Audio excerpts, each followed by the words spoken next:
Hello नमस्कार. भारतीय रेल्वेने आम्ही पोहोचलो रेणीगुंठा जंक्शनला. रेणीगुंठावरूनच तुम्हाला बसेस पकडून जायचं आहे तिरुपतीला वरती.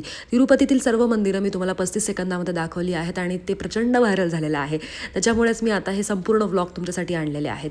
लगेचच इथे आपल्या बॅग्स वगैरे चेक करून तुम्ही लगेच इथूनच तिरुपतीला वरती जाऊन ती दर्शन घेऊ शकता. पण दर्शनासाठीची प्रोसेस ही खूप मोठी आहे. तुम्हाला 2 महिने आधीच ऑनलाईन बुकिंग करून दर्शनाचे पासेस वगैरे घ्यावे लागतात. वरती रूम मिळणं प्रचंड अवघड आहे.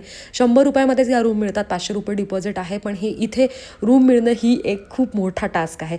पण तरीसुद्धा आम्हाला एक रूम मिळाली कशीबशी. आणि इथे प्रचंड सुंदर वातावरण आहे. पाण्याच्या बाटल्या इथे मिळतात, ह्या काचेच्या मिळतात. प्लॅस्टिक इथे अलाउड नाही आहे. नारळ पाणी जागोजागी तुम्हाला मिळतील. आणि आम्ही लगेचच गाडी बुक करूनच लगेच इथल्या मंदिरांना एक्सप्लोर करायला निघालो. पहिलं मंदिर होतं शिळाथोरणम.